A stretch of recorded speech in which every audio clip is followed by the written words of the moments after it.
नमस्कार, आप देख रहे हैं न्यूज वन इंडिया। मैं हूं आपके साथ पूजा यादव। कांग्रेस के बसों की सूची की हकीकत 31 ऑटो 63 एम्बुलेंस ट्रक दूसरे वाहन 70 के बारे में सरकारी रिकॉर्ड में कोई डेटा ही नहीं है। यह है कांग्रेस के बसों की सूची की हकीकत। जो बसों की सूची जारी की गई थी उसके हिसाब से मैं आपको बता रहे हैं दरअसल कि क्या उसकी स्थिति है और उसमें जो जानकारी साझा की गई थी उसके बारे में क्या कुछ ज्यादा डिटेल्स निकल पाई हैं। 31 ऑटो 63 एम्बुलेंस ट्रक और दूसरे वाहन थे। बाकी के 70 के बारे में कोई सरकारी रिकॉर्ड में डेटा ही नहीं था। कांग्रेस के बसों की सूची की हकीकत जो सामने आई वो बता रहे हैं आपको। दरअसल 1000 बसों से बात शुरू हुई थी और 1000 बसों पर राजनीति आज यहां तक हो चुकी है कि अब तक वो बसें पहुंची नहीं, लेकिन आज सियासी बयानबाजियों का जोर खूब है। एक तरफ कांग्रेस का दावा है कि बसों को आने नहीं दिया जा रहा, दूसरी ओर सरकार का दावा यह है कि इस मुश्किल की घड़ी में कांग्रेस भद्दा मजाक कर रही है, अपनी ओछी राजनीति के लिए इस तरह की राजनीतिक पैंतरेबाजी कर रही है। वहीं प्रियंका ने एक और चिट्ठी लिख डाली। इसमें वो योगी सरकार को कह रही है कि आगरा में हमारी बस फंसी है लेकिन उनको एंट्री नहीं दी जा रही।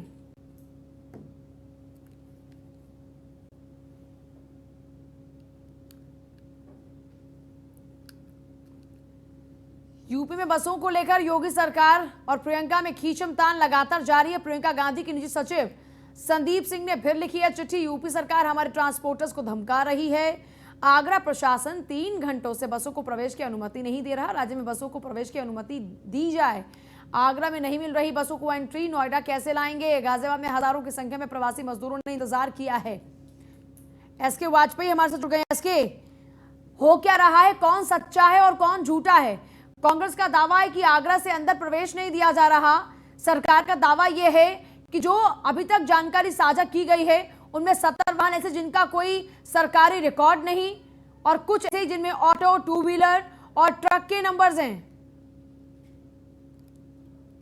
से बसों को लेकर उत्तर प्रदेश सरकार और कांग्रेस महासचिव प्रियंका गांधी के बीच लगातार आरोप प्रत्यारोप का दौर जारी है, जहां सरकार की तरफ से लगातार अलग अलग अधिकारी अपने बयान जारी कर रहे हैं। आज deputy CM doctor Dinesh Sharma ने भी सामने आकर पूरी सरकार का पक्ष रखा और हर उस मसले पर बात करने की कोशिश की जिसको लेकर कांग्रेस लगातार आरोप लगा रही है। उनका कहना था कि जिस तरीके से कांग्रेस ने वादा किया था कि वो 1000 बसेस को उपलब्ध कराएंगे, बावजूद इसके उन्होंने बसेस तो नहीं उपलब्ध कराई, लेकिन जो 3 व्हीलर्स थे, 2 व्हीलर्स थे या जो अन्य वाहन थे जो बस के तौर पर रजिस्टर्ड नहीं थे, उनकी लिस्ट हमको दी गई, जिसकी हमने जांच कराई। क्योंकि हम चाहते हैं कि सभी सुरक्षित पहुंचे, लेकिन बावजूद इसके कांग्रेस ने उन सभी दिशा निर्देशों का पालन नहीं किया और हमको ऐसी सूची उपलब्ध कराई। वहीं कांग्रेस का कहना है कि हमारी 500 से ज्यादा बसें आगरा में हैं और हमारी 500 के करीब में बसें हमारी नोएडा और गाजियाबाद बॉर्डर पे हैं, लेकिन उत्तर प्रदेश सरकार हमको अनुमति नहीं दे रही है। जिला प्रशासन से हम लगातार मांग कर रहे हैं कि हमारी बसों को आगे जाने की अनुमति दें। हालांकि कांग्रेस महासचिव के निजी सचिव ने पत्र भी लिखा है प्रमुख सचिव गृह उत्तर प्रदेश को, जिसमें उन्होंने ये कहा है कि उनकी बसें तैयार खड़ी हैं, शासन प्रशासन से उनको अनुमति दी जाए और उनको यात्रियों की लिस्ट दी जाए जिनको बैठाकर वो गंतव्य तक ले जाएं। लेकिन लगातार ये आरोप प्रत्यारोप का दौर जारी है। कांग्रेस के प्रदेश से लेकर नेशनल नेता लगातार बयान जारी कर रहे हैं और बीजेपी सरकार पर हमला बोल रहे हैं। वहीं बीजेपी सरकार का कहना है कि उनके पास सभी सुविधाएं मौजूद हैं और जहां तक कांग्रेस का सवाल है, कांग्रेस लगातार राजनीति कर रही है। इस महामारी के दौर में भी कांग्रेस राजनीति से बाज नहीं आ रही है। लेकिन बड़ी बात यही है कि दोनों की राजनीति के बीच में कहीं ना कहीं वो लोग पिस रहे हैं जो लोग जिनको इसकी सबसे ज्यादा जरूरत है, जो पैदल चल रहे हैं, जिनके पास घर जाने के लिए वाहन नहीं है, उनके लिए जरूर परेशानी की बात है। हालांकि अब देखना यह होगा कि उत्तर प्रदेश सरकार अब इस पर क्या एक्शन लेती है, क्योंकि कांग्रेस प्रदेश अध्यक्ष भी मौके पर पहुंच चुके हैं और वो भी लगातार वहां पर बैठे हैं, प्रदर्शन कर रहे हैं। उनका कहना है कि जिला प्रशासन उनको अनुमति नहीं दे रहा है। अब देखना यह है कि उत्तर प्रदेश सरकार इस पर क्या स्टैंड लेती है। हालांकि उत्तर प्रदेश सरकार का यह जरूर कहना है कि हमने उनको चिट्ठी चिट्ठी का गेम कब तक चलता रहेगा? बस फंस कहां गई है, बस सच में है कि नहीं है, इस पर से पर्दा उठेगा कब? सस्पेंस कब तक बरकरार रहेगा? बिल्कुल निश्चित तौर पर सरकार अपना रख रही है। सरकार का कहना है कि हमने सभी जो अनुमतियां थी वो दे दी हैं। अगर कांग्रेस के पास कोई सूची है तो वो हमको उपलब्ध कराए, लेकिन कांग्रेस हमको बसों की सूची उपलब्ध नहीं करा रही है।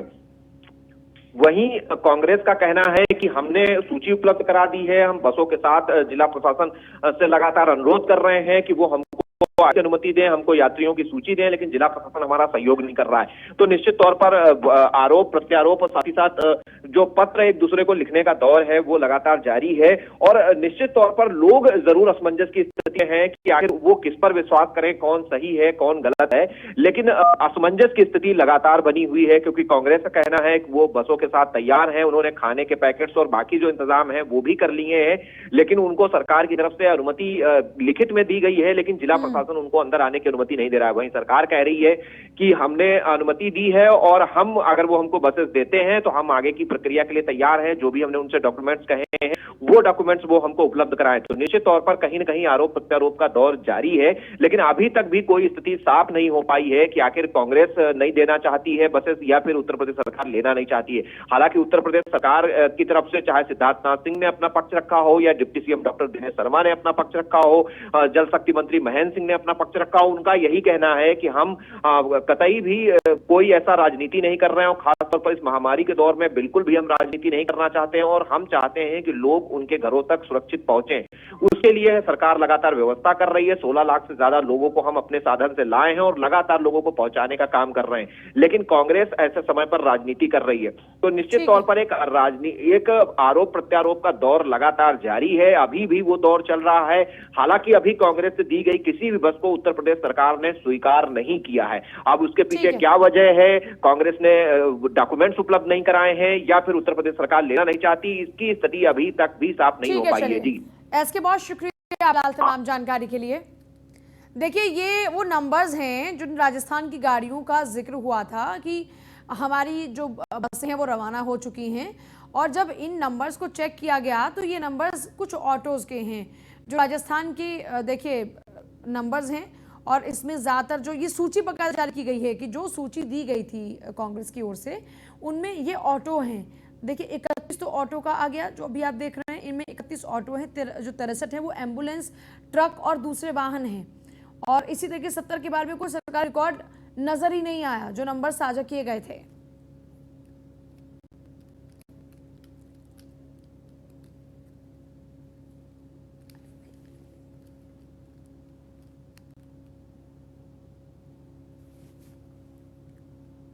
उत्तर प्रदेश श्रम कल्याण परिषद के अध्यक्ष और दर्जा प्राप्त राज्य मंत्री पंडित सुनील भराला ने प्रियंका गांधी और कांग्रेस पर पलटवार किया है।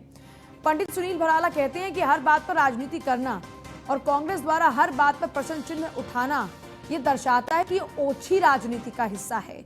इसी के साथ सुनील भराला ने कांग्रेस पर जमकर हल्ला भी बोला है।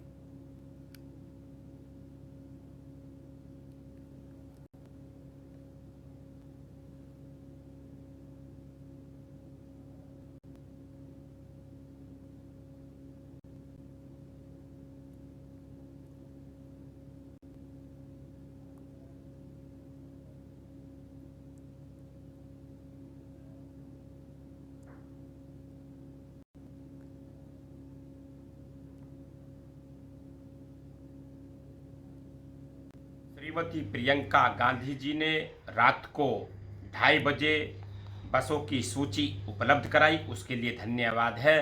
परंतु मैं कहना चाहूँगा जिस प्रकार सरकार ने ड्राइवरों के लाइसेंस तथा बसों के फिटनेस कार्ड मांगे हैं, इस पर राजनीति नहीं है। कांग्रेस मात्र केवल ओछी राजनीति की कोशिश कर रही है।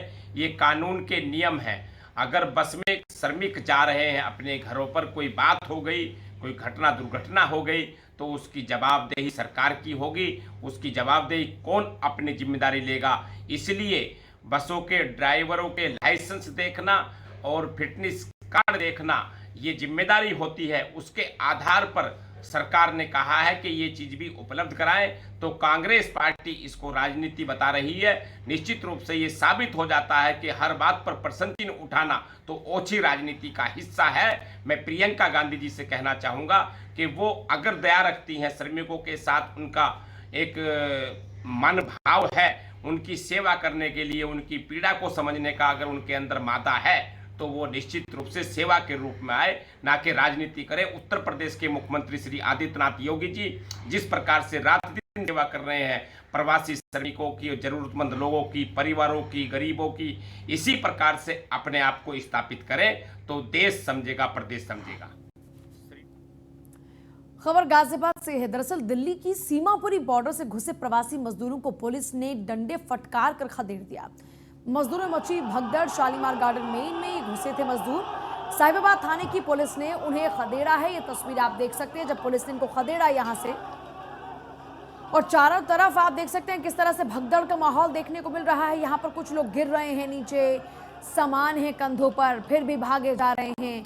कुछ के गोद में बच्चे हैं, फिर भी वो औरतें भागे जा रही हैं। इसी तरह से पुरुषों के कंधों पर आप देखिए किस तरह से पूरा गृह गृहस्थी का सामान है जिसको लेकर वो रवाना हुए हैं अपने गंतव्यों की ओर, और यहाँ पहुंचे। इसी दौरान में यहाँ पर लाठियों का सामना करना पड़ रहा है। प्रवासी मजदूरों में भगदड़ की तस्वीर आप देखिए, और आप देखिए किस तरह से चारों तरफ एक शोरगुल सा आपको सुनाई देगा।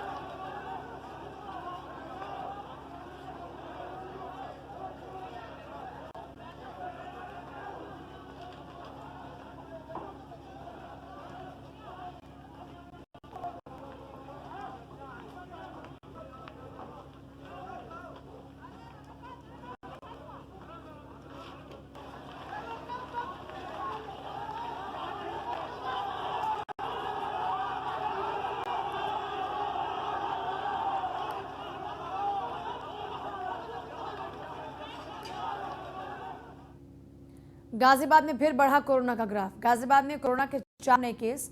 गाजियाबाद में कोरोना मरीजों की संख्या 193। गाजियाबाद में कोरोना के एक्टिव केस 58। गाजियाबाद में तेजी से बढ़ रहा है कोरोना। देखिए गाजियाबाद में इस वक्त तेजी से आंकड़ों में इजाफा हो रहा है। बीच में बिल्कुल सीमाएं सील कर दी गई थी क्योंकि ये आरोप लगाया जाता है कि गाजियाबाद के अंदर जो कोरोना का ग्राफ बढ़ रहा है उसकी सबसे बड़ी वजह है दिल्ली। लेकिन क्योंकि अब देखिए लॉकडाउन 4 में लॉकडाउन भी है और ज़्यादातर रियायतें भी हैं।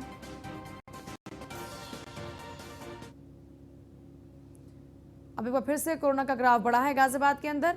193 आंकड़ा पहुंच चुका है। कोरोना के 4 नए केसेस सामने आए हैं।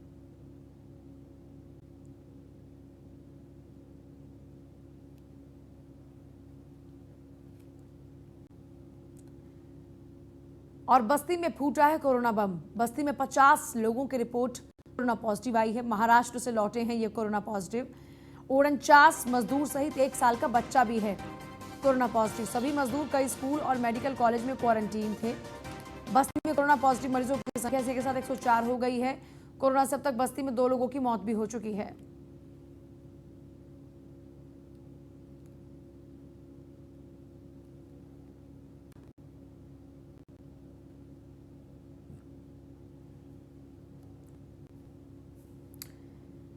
कुछ महीने पहले अमेरिकी राष्ट्रपति डोनाल्ड ट्रंप भारत आए थे। उस दौरान उन्होंने आगरा जाकर ताजमहल का दीदार किया था। उस वक्त उनके आगमन को लेकर सड़क तैयार हुई, लेकिन स्वागत के लिए बनाई गई यह सड़क अब धंस चुकी है। सड़क का निर्माण स्मार्ट सिटी लिमिटेड ने किया। अब पीडब्ल्यूडी और स्मार्ट सिटी लिमिटेड एक दूसरे पर आरोप मढ़ रहे हैं। पीडब्ल्यूडी के अधीक्षण अभियंता ने कहा मिट्टी का कॉम्पैक्शन ठीक नहीं है और सड़क निर्माण के दौरान उसके धंसने की आशंका है। लेकिन अमेरिकी राष्ट्रपति के आगमन को लेकर आनन फानन में काम निपटा दिया गया था। स्मार्ट सिटी कंपनी के महाप्रबंधक धर्मवीर गुप्ता का कहना है कि फतेहाबाद रोड जिस जगह धंसी है वहां अमेरिकी राष्ट्रपति डोनाल्ड ट्रंप के आने से ठीक एक दिन पहले पानी की लीकेज हुए थे और उनकी मरम्मत के बाद आनन फानन में सड़क बनाई गई। लेकिन सवाल यह कि आखिर इस सड़क का पेमेंट क्यों किया गया जब अधिकारियों को पता था कि इसे ठीक से नहीं तैयार किया गया है।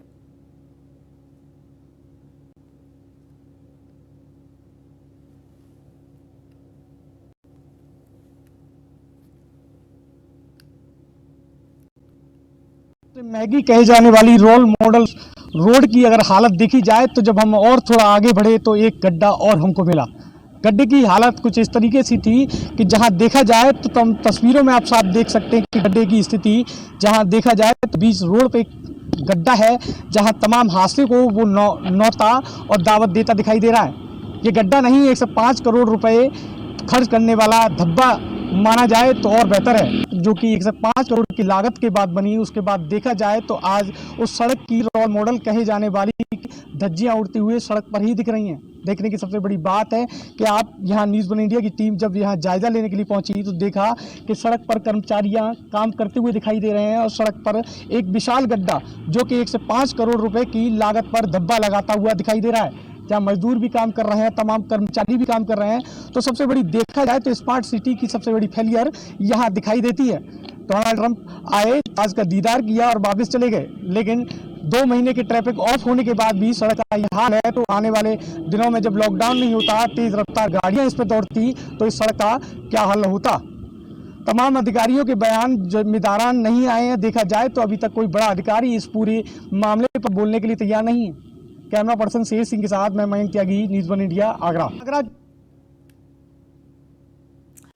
और वही देखिए, इस बार कई ऐसी दर्दनाक तस्वीरें आज आ रही हैं जो बार बार ये बताती हैं कि इस वक्त मुश्किल कितनी बड़ी है।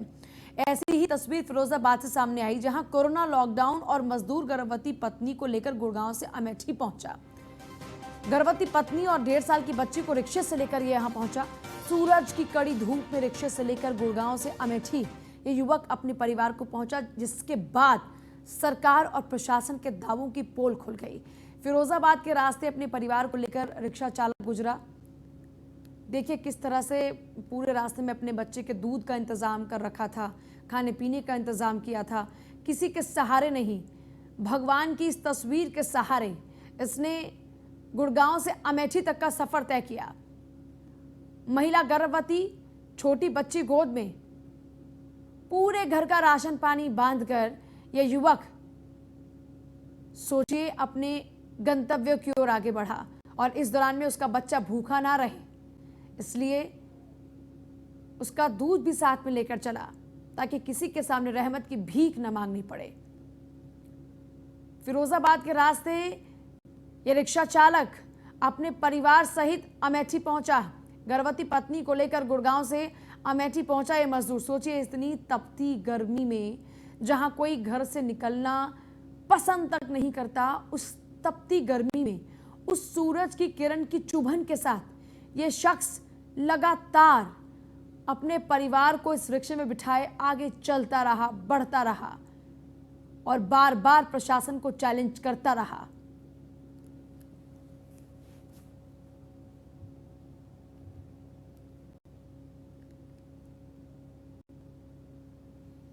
खबर लखनऊ से है। सरकारी विभागों में सैनिटाइजर बंटवाएगी यूपी सरकार। मंत्री अधिकारियों के कार्यालयों को प्रत्येक सप्ताह सैनिटाइजर मिलेगा। अपर मुख्य सचिव, प्रमुख सचिव, सचिव स्तर के अधिकारियों के कार्यालय में सैनिटाइजर दिया जाएगा। कोविड नियंत्रण कंट्रोल रूम में भी दिया जाएगा सैनिटाइजर। मंत्री, अपर मुख्य सचिव, प्रमुख सचिव, सचिव कार्यालय को प्रति सप्ताह 500 ml सैनिटाइजर, विशेष सचिव, संयुक्त सचिव, उप सचिव और अनुसचिव कार्यालय को 200 ml सैनिटाइजर प्रत्येक सप्ताह के प्रथम दिन दिया जाएगा। सरकार की तरफ से सैनिटाइजर लेने वाले मंत्री और अधिकारियों को सैनिटाइजर लेने की रिसीविंग देनी होगी बाकायदा।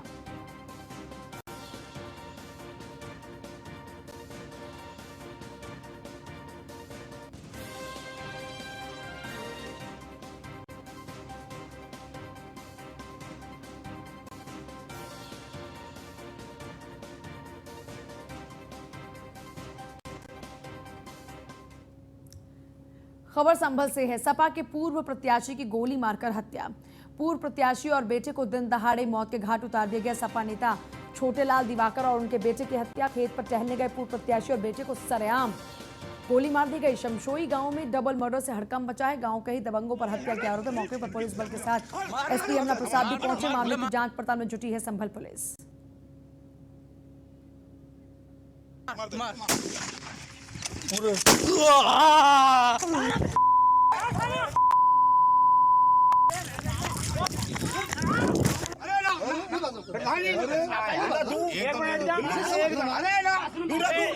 जितेंद्र मेरी बात मानो।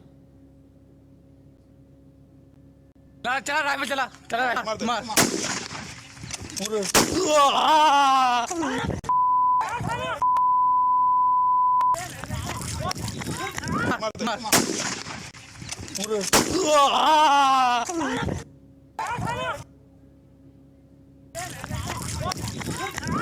कोई राइफल है, खेत में गोली पड़ी है। हम कह रहे हैं पड़ी है, खंडी पड़ी है, खंडी ना पड़ी है तो खंडी पड़ी है। मार मार मार मार।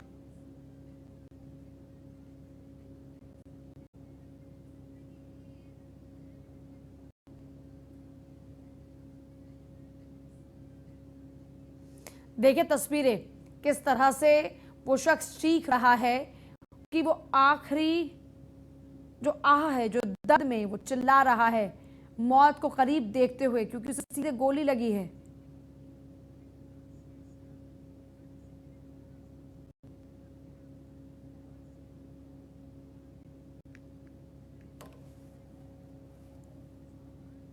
देखिए कैसे ये लोग बंदूक ताने खड़े हैं और सरेआम, आप सोचिए सरेआम, बगैर किसी कानून के खौफ के ये सपा नेता छोटेलाल दिवाकर और उसके बेटे को मौत की नींद सुला देता है हमेशा हमेशा के लिए।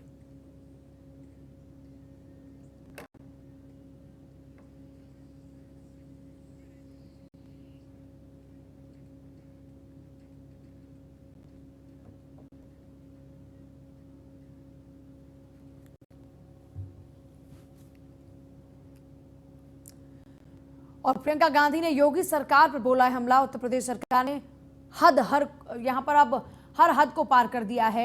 यूपी सरकार ने दुनिया भर की बाधाएं सामने रख दी हैं। प्रियंका गांधी ने ट्वीट कर लिखा, उत्तर प्रदेश सरकार ने हद कर दी। तब राजनीतिक परहेजों को परे करते हुए त्रस्त और असहाय प्रवासी भाई बहन को मदद करने का मौका मिला तो दुनिया भर की बाधाएं सामने रख दी। सीएम योगी जी, इन बसों पर आप चाहें तो भाजपा का बैनर लगा दीजिए, अपने पोस्टर बेशक चस्पा करवा दीजिए, लेकिन हमारी सेवा भाव को मत ठुकराइए, क्योंकि इस राजनीतिक खिलवाड़ में 3 दिन व्यर्थ हो चुके हैं और इन्हीं 3 दिनों में हमारे देशवासी सड़कों पर चलते हुए दम तोड़ रहे हैं। उत्तर प्रदेश सरकार का खुद का बयान है कि हमारी 1049 बसों में 879 बसें जांच में सही पाई गई। ऊंचा नागला बॉर्डर पर आपके प्रशासन ने हमारी 500 बसों से ज्यादा बसों को घंटों से रोके रखा है। इधर दिल्ली बॉर्डर पर भी 300 से ज्यादा बसें पहुंच रही हैं। कृपया इन कम से कम 879 बसों को तो चलने दीजिए। हम आपको कल 200 बसों की नई सूची दिलाकर बसें उपलब्ध करा देंगे। बेशक आप इस सूची की भी जांच कीजिएगा। लोग बहुत कष्ट में हैं, दुखी हैं, हम और देर नहीं कर सकते। देखिए कटाक्ष पर कटाक्ष हो रहे हैं। अभी तक बीजेपी की ओर से लगातार कांग्रेस को घेरा जा रहा था। तमाम दिग्गज नेता सामने आ रहे थे, यहां तक कि खुद डिप्टी सीएम दिनेश शर्मा ने यहां पर कांग्रेस को घेरने की कोशिश की और कांग्रेस के ऊपर खूब आरोप भी मढ़े। लेकिन अब प्रियंका गांधी एक बार फिर से ट्वीट कर सरकार को घेरने का प्रयास कर रही हैं और कह रहे हैं कि चले माना आपने जांच कराई है और उसमें हमारी कुछ बसें, उनके नंबर जांच में ठीक नहीं पाए गए, लेकिन जो ठीक है उनका तो इस्तेमाल कर लीजिए, क्योंकि अब तो राजनीति में हद हो गई है। उत्तर प्रदेश सरकार ने हद कर दी है। प्रियंका गांधी ने योगी सरकार पर हमला बोला है, कहा हर हद को पार कर दिया गया है।